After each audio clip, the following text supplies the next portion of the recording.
हम सब जानते हैं कि जावास्क्रिप्ट सिंगल सिंगल थ्रेडेड है, मतलब वो एक टाइम पे एक ही काम कर सकता है। बट इफ अगर वो सिंगल थ्रेडेड है तो वो असिंक्रोनस टास्क मतलब set time out, promise, API call, ये सब कैसे करता है, तो वही इवेंट लूप का मैकेनिज्म यूज होता है। तो इस वीडियो में हम लोग इवेंट लूप देखेंगे, ये इंटरव्यू में पूछा जाता है। तो सिंपली एक एग्जांपल, इसको हम लोग स्टेप बाय स्टेप देखेंगे। तो देखो, जब भी कोड रन होता है ना, तो वो लाइन बाय लाइन रन होता है जावास्क्रिप्ट में। देखो अभी मैं इसको स्टार्ट करता हूँ, तो ये पहला कंसोल डॉट लॉग रन होगा, वो कॉल स्टैक में जाएगा। अब कॉल स्टैक है ना, ये सिंक्रोनस कोड जो होता है इसको तुरंत रन कर देता है। Since console dot log synchronous है, इसको रन कर देगा और कंसोल में प्रिंट कर देगा। देखो ये प्रिंट हो गया। अब ये सेकंड लाइन पे आएगा। अब सेकंड लाइन पे आएगा, ये भी कंसोल डॉट लॉग, ये भी सिंक्रोनस है, इसको भी प्रिंट कर देगा।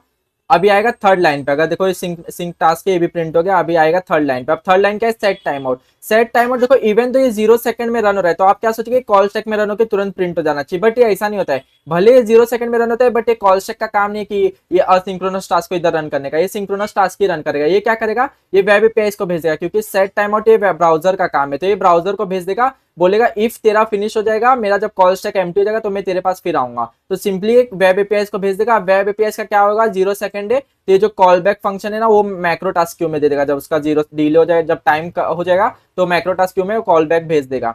अब काम आता है, अब नेक्स्ट नेक्स्ट पे आएगा। नेक्स्ट क्या है, प्रॉमिस।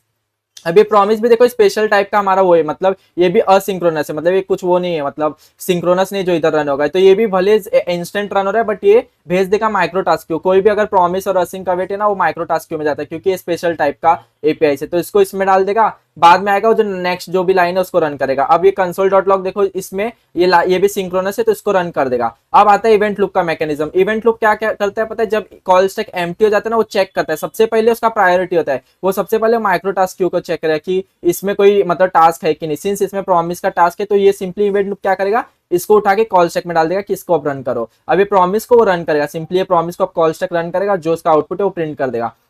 एक बार माइक्रो टास्क क्यू एम्प्टी हो जाएगा ना, फिर इवेंट लूप क्या करेगा, मैक्रो टास्क क्यू पे जाएगा। अब वो मैक्रो टास्क क्यू चेक करेगा कि इसमें कोई टास्क है क्या जो परफॉर्म करना है। तो simply set time out task है, तो इवेंट लूप इसको उठा के कॉल स्टैक में डाल देगा। अब इसको कॉल स्टैक में डाला, सेट टाइम आउट रन होगा, और सिंपली ये जो आउटपुट है वो प्रिंट कर देगा, और इससे हमारा पूरा फिनिश हो जाएगा एल्गोरिथम। सो यही होता है इवेंट लूप का काम। क्या, जब भी कॉल स्टैक एम्प्टी रहेगा, वो माइक्रो टास्क और मैक्रो टास्क क्यू चेक करेगा। सबसे पहले माइक्रो टास्क चेक करेगा, क्योंकि प्रायोरिटी उसका पहला प्रायोरिटी उसको माइक्रो टास्क क्यू को देना। अगर इवेंट उसको टाइम ज्यादा लग रहा है, फिर भी वो जब तक ये पूरा एम्प्टी नहीं होगा, ये इस पे नहीं जाएगा। सो इवेंट लूप का काम यही है कि एक मतलब जब भी कॉल स्टैक एम्प्टी हो, माइक्रो टास्क और मैक्रो टास्क क्यू से कॉल स्टैक में डालना। मिलते हैं अगले वीडियो में। थैंक